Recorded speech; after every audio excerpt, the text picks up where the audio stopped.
If you take a blood pressure pill every morning, there's something I want you to think about very carefully. Not tomorrow, not later, right now. Do you actually know what that pill is doing inside your body? Not the basic idea, not it lowers blood pressure. I mean the real effect. Because here's the truth most people never hear. That small tablet you swallow each day is quietly changing how your heart pumps, how your blood flows, and how your kidneys balance fluids every single hour. And under certain conditions, that same medication can start creating problems without making it obvious. Now, don't get me wrong, these medications are important. They prevent strokes, heart attacks, serious complications. But here's the surprising part. Many people take them for years without understanding the signals their body is sending back. And that's where the real danger begins. I've asked this question to many people over time. Careful people, responsible people. People who manage their lives well. And when I ask, they pause. Not because they don't care, but because no one has ever explained it clearly. So today, we're going to change that. I'm William, and for decades, I've helped people manage blood pressure safely. But more importantly, I've helped them understand what their body is trying to tell them. So by the end of this, you won't just be taking your medication, you'll understand it. You'll know what to watch for, what to ignore, and when something small is actually important. Now, before we go further, tell me your name and where you're watching from. I always read the comments, and it helps me speak to you more directly. And while you do that, let me share a situation that might feel familiar. There was a man I once spoke to in his early 70s. Very organized, very consistent. Every morning, same routine, same breakfast, same medication, same timing. So, when his doctor adjusted his prescription, he didn't think much of it. It felt routine, normal. But over the next few months, something changed. Not suddenly, not dramatically, just enough to notice and then ignore. By the evening, his feet felt slightly tight inside his shoes. His socks started leaving deeper marks. His legs felt heavier than usual, especially later in the day. At first, he blamed it on age, then on inactivity, then on just one of those things. So he stayed quiet. But slowly, he started walking less, standing less, moving less. And then one day, a thought crossed his mind. Is something going wrong with my heart? Now here's the important part. It wasn't his heart. It wasn't a disease getting worse. It was his medication, doing exactly what it was designed to do, just in a way he didn't understand. And this is where many people make a mistake. They assume all blood pressure medications are basically the same. Not even close. Amlodipine, Lisinopril, Losartan, they all lower blood pressure. But they work in completely different ways. And because of that, they send different signals, create different side effects, and require different awareness. And if you don't understand those differences, you can easily misread what your body is telling you. Sometimes you worry about the wrong thing, and sometimes you ignore something important. But here's the good news. Once you understand the pattern, everything becomes clearer. And that's exactly what we're going to do next. Because the first medication we need to talk about is one of the most misunderstood and one of the most commonly used. And what it does often surprises people. Now let's start with the first medication, amlodipine. This is one of the most commonly used blood pressure drugs, especially as people get older. And in many ways, it does its job very well. It relaxes your blood vessels so blood can move more easily. That sounds simple. And in most cases, it works quietly in the background. But here's the part that often catches people off guard, and this is where confusion begins. Amlodipine doesn't affect all blood vessels in the same way.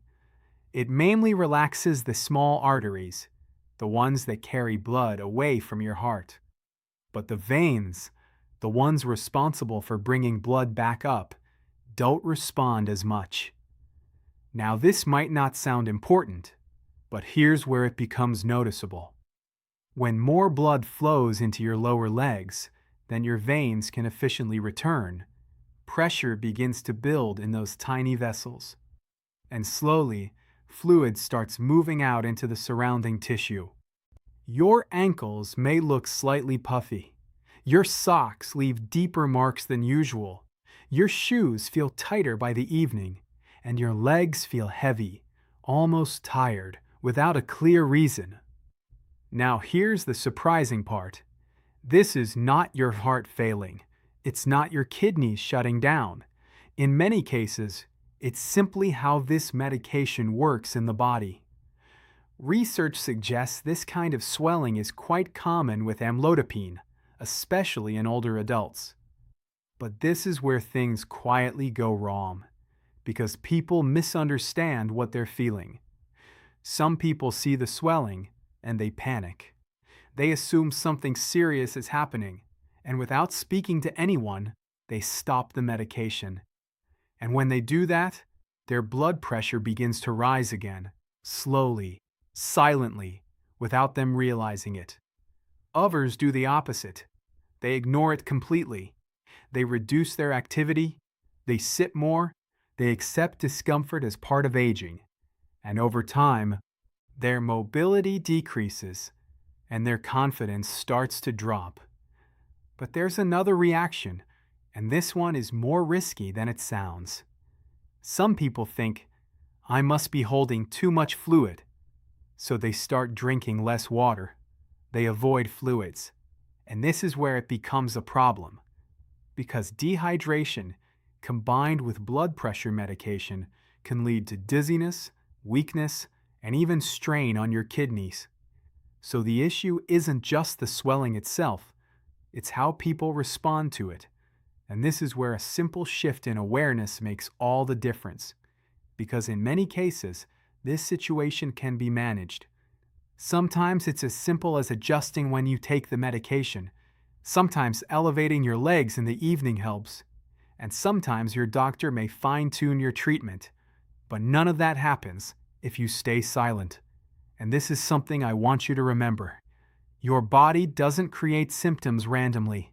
It sends signals. And once you understand the pattern, those signals become much easier to read. Now let me ask you something. Have you ever noticed your legs feeling heavier or tighter by the end of the day, even slightly? If you have, you're not alone. Many people experience this, but never connect it to their medication. And this is exactly why conversations matter, because what feels worrying may actually be something manageable, once it's understood properly. But here's where things take a different turn, because the next medication we're about to discuss doesn't cause swelling like this at all. Instead, it creates a completely different kind of signal. A signal that is easy to ignore, easy to misinterpret, and often stays unnoticed for months. And this is where it gets risky, because most people don't realize what's causing it. But once you see it clearly, you won't miss it again. Now, let's go a little deeper. Because what most people don't realize is this. It's not just what you eat, it's how your body reacts to it after 60. You see, as you age, your cells become less sensitive to insulin. That means sugar stays longer in your blood, damaging your nerves, your eyes, even your memory. And here's the dangerous part.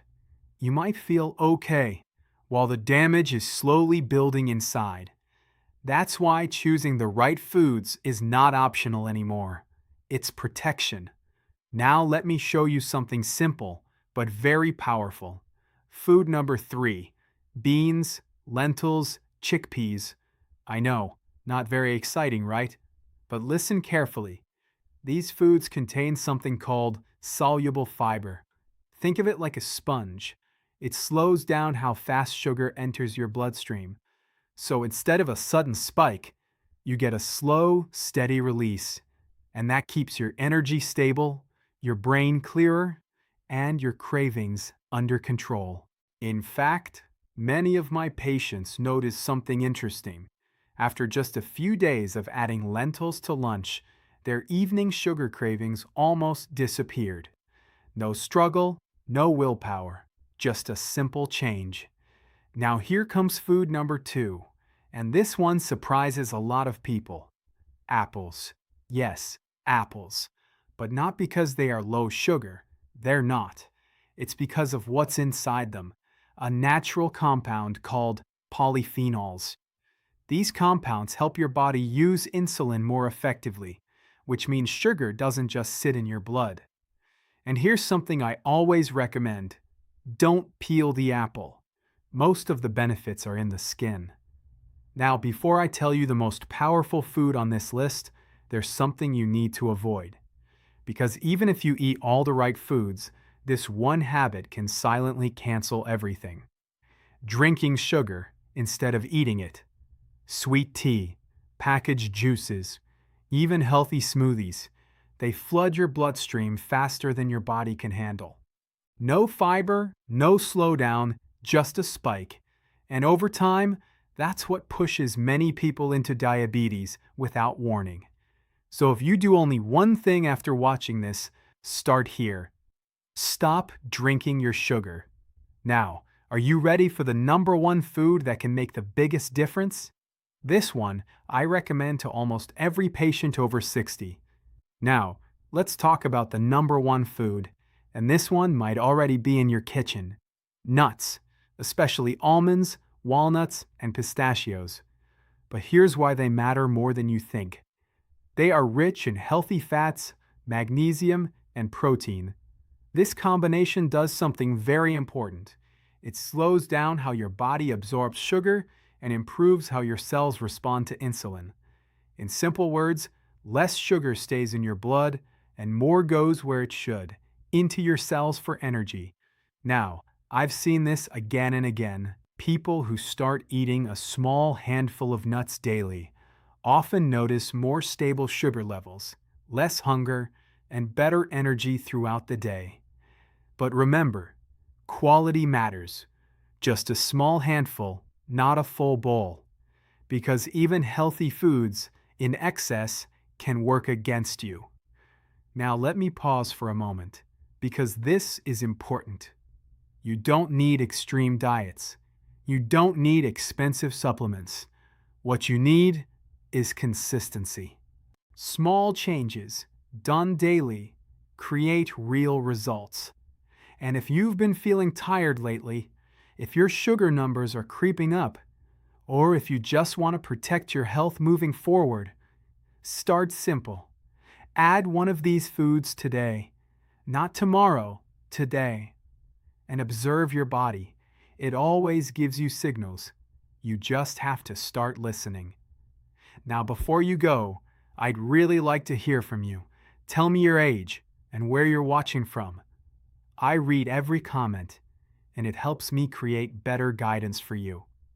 And if you found this helpful, stay connected, because in the next video, I'll show you something even more surprising, a common morning habit that quietly raises blood sugar, even in healthy people. Take care of yourself. Your health is still in your hands.